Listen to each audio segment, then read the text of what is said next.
compromisso de você com o esporte, a gente já explicou. Agora, Diogo Botti, feriadão. Olá, semana do primeiro jogo da final do Gauchão. É Grenal. Mas o Internacional estava mais preocupado com o jogo que aconteceu hoje, ou que está acontecendo, é pela Libertadores da América. Semana da ALAF enfrentar o Atlântico de Erechim pela Série Ouro, amanhã. Semana de decisões no Lajadense, é agora, no Papo de Boleiro.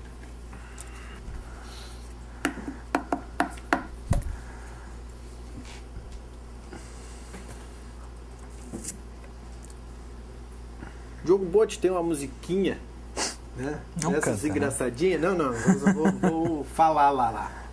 Não sei se não sei se fica ou se vou. Quem vai e quem fica no time do Lajadense depois de acabar as atividades desse primeiro semestre? É verdade, o Lajadense passa por uma reestruturação normal até para o time do interior, né, Márcio? Está sem campeonatos agora para disputar, acabou eliminado da Copa do Brasil e não conseguiu seguir adiante no Campeonato Gaúcho. O Lajadense trata da sua reformulação de elenco, vai olhar os contratos dos jogadores, quem pode ficar, quem despertou interesse em outros clubes para ter uma caminhada longe de Lajeado. Agora é bastidores no Lajadense, agora aqui no Estádio Alviazul. Tem algumas definições já, por exemplo, o Everton, que é um jogador de destaque já há alguns anos, se apresentou ao Luverdense, vai disputar o Campeonato Brasileiro da Série B. Luverdense, é o teu time ano passado, né?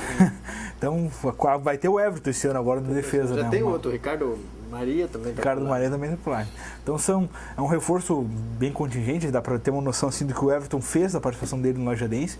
O jogador, eu acho que um dos mais regulares, né, do elenco que vinha disputando as competições aí. Então, boa sorte pro Everton aí, tá acertado com o Livrense, inclusive já foi até apresentado lá no Mato Grosso. Outras definições, por exemplo, lateral direito Thiago Machado, que encerrou o ano como capitão, acabou perdendo espaço nesse Campeonato Gaúcho, está fora, assim como o Maicon e o Marquinhos Cambalhota. Marquinhos Cambalhota chegou? Eu não vi chegar, né?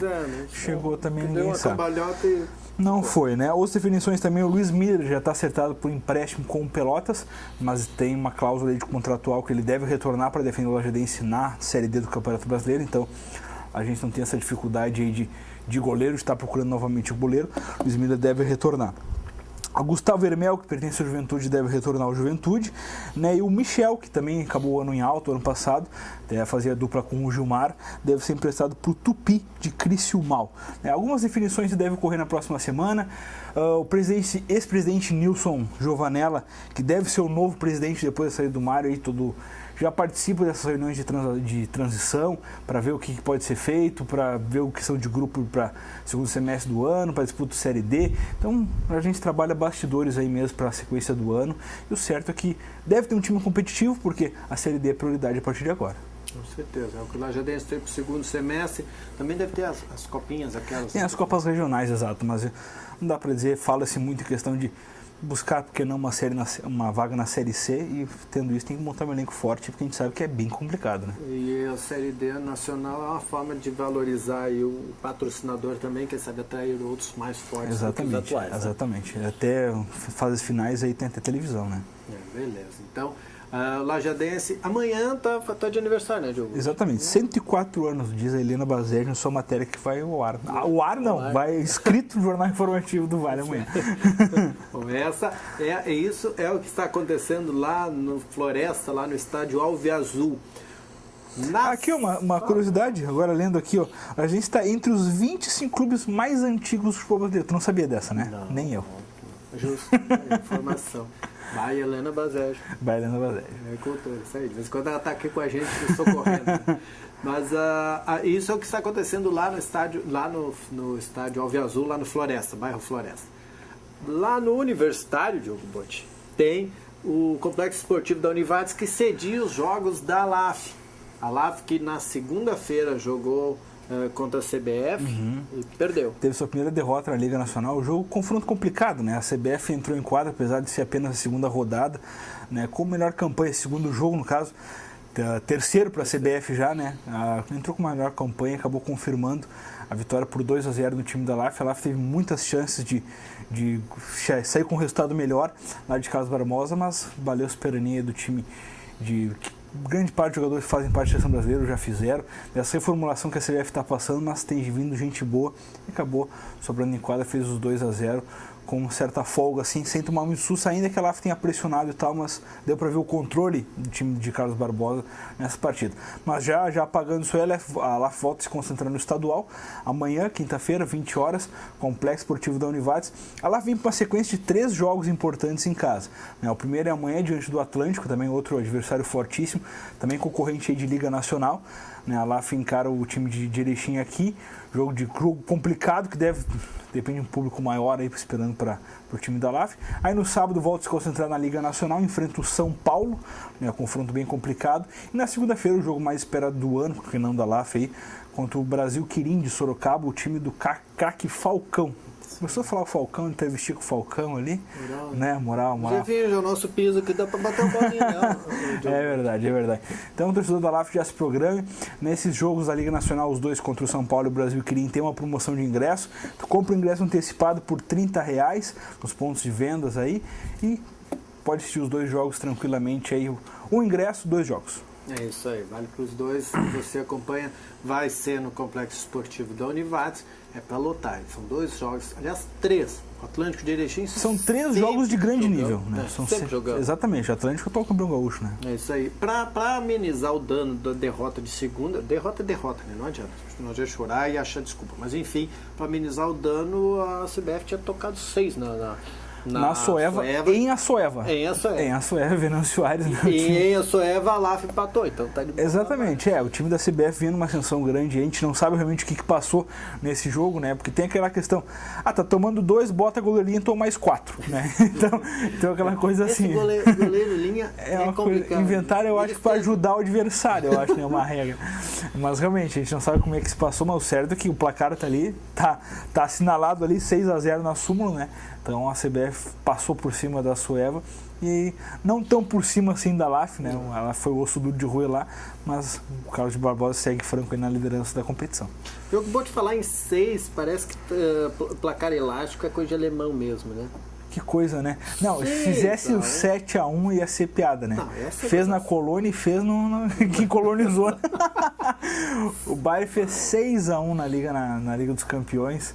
Aí em cima do Porto ontem, né? Se classificou para as semifinais, outros jogos estão rolando, né? Tem o Clássico de Madrid entre Atlético e Real Madrid, e no outro jogo o Juventus enfrenta o Mônaco. Mas jogaços, né? A gente aguarda aí de repente por quem sabe por que não uma semifinal envolvendo Real, Barça, Bayern de Munique e Juventus. Seria um espetáculo, né? O Neymar salvou o timezinho dele lá. Neymar, exatamente, 2 gols do Neymar. Salvou não, porque já estava com moral, né? Exatamente. O resultado era positivo. O agregado foi 5-1, né? Bem disputado. Parelho o jogo. Parelho, PSG. Bom, voltando para o Brasil e mais precisamente para a nossa colônia, o Internacional está jogando neste momento pela Copa Libertadores da América, joguinho às 5h30 da tarde, né, Diogo? Joguinho assim, tu vê como a televisão manda, né? A televisão manda, né? O canal que está por TV fechada, tá passando os jogos aí, queria passar 3 jogos hoje, vai passar os 3 jogos, né?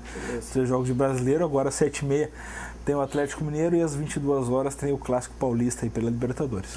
Um empatezinho já serve para o Internacional hoje? Para isolar, ficar na liderança do grupo, independente do outro jogo que é entre Emelec e Universidade do Chile.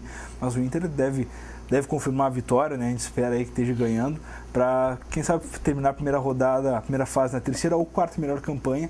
E aí cada gol vai alterar o adversário do Inter a todos os instantes. Então não dá para dizer quem é que é o adversário vai sair depois lá da meia-noite. O Inter está jogando com o The Strongest em Porto Alegre, no Beira-Rio, você já deve ter. Isso aí, Beira-Rio deve receber um grande público, cerca de 35 a 40 mil pessoas. Isso aí, daqui a pouco encerra e aí você vai saber o resultado.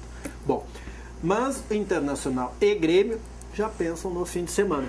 É a primeira partida da final do Gauchão. Vai acontecer na Arena.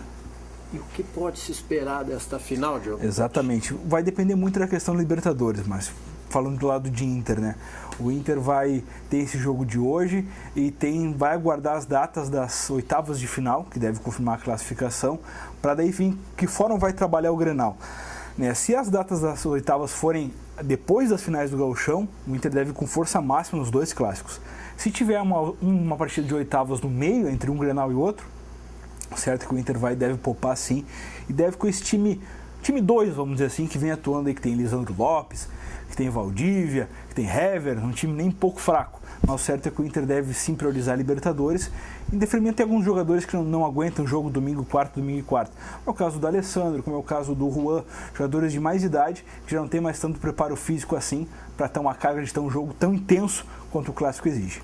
E o resultado contra a Universidade do Chile engana um pouco, mas o resultado pode enganar, mas não é o caso desse resultado, porque o Internacional jogou para fazer aquele resultado mais elástico.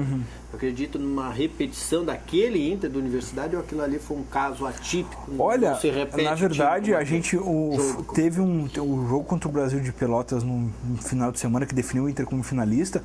O Inter jogou muita bola também, né? Então a gente não sabe como é que foi o Inter hoje, né? Que a bola está rolando contra os Drey Strongest, mas o certo é se houver uma sequência de boas atuações, porque os resultados vinham vindo pelo Inter, faltavam as boas atuações, elas chegaram, né? Se houver uma repetição, o certo é que o Inter talvez consiga manter um nível aí acima e encarar o Grêmio realmente, de fazer dois grandes jogos pela definição da Taça do Gauchão, mas o certo é que o Inter vai priorizar a primeira Libertadores, vai organizar a questão de datas para daí sim ver que time coloca na decisão dos Gauchão nos dois Grenais. No caso do Grêmio, até que o Filipão treinou hoje, fez mistério, treinou milagre o Filipão, né?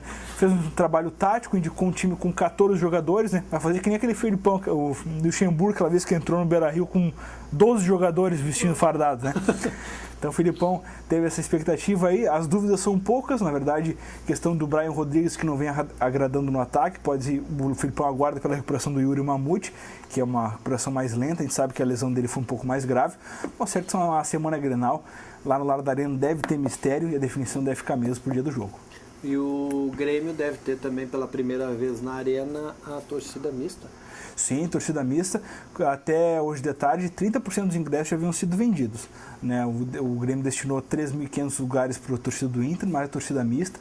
Então vai ser um Grenal bastante populoso, vamos dizer assim, de colorados, né? Eu fui Grenal já que tinha metade do estádio cada cor, né? Hoje já não acontece mais. É uma pena, né? A Brigada Militar argumento que chega, esse limite aí que exatamente, até o limite que o Grêmio estipulou já é. O Grêmio elevado. queria dar 10% para o Inter, coisa que acabou vetada pela Brigada Militar. O certo é que o Grenal vai ter mais uma vez torcida mista, o que deve se repetir no outro domingo no Beira-Rio. Com certeza, um bom exemplo aí dos gaúchos, sendo que apesar de toda essa rivalidade que existe na dupla Grenal, ainda dá para fazer futebol. A civilidade está acima da rivalidade, né? É isso aí. Pelo menos lá dentro do estádio, bons exemplos. Né? Fora, às vezes, umas babadas. Né? Tudo bem. Acontece. Nós voltamos, hoje é quarta, a gente volta na quinta-feira, depois do Redação Informativa, para falar sobre esse resultado internacional e, quem sabe, já prever o time que vai jogar no fim de semana pelo Grenal. E também para falar da ALAF, porque a ALAF continua na maratona, igual a gente aqui, Diogo. Depois do feriadão, maratona. Vamos lá. Maratona do esporte, maratona de informação. Até mais. Um abraço. Parece que está tudo em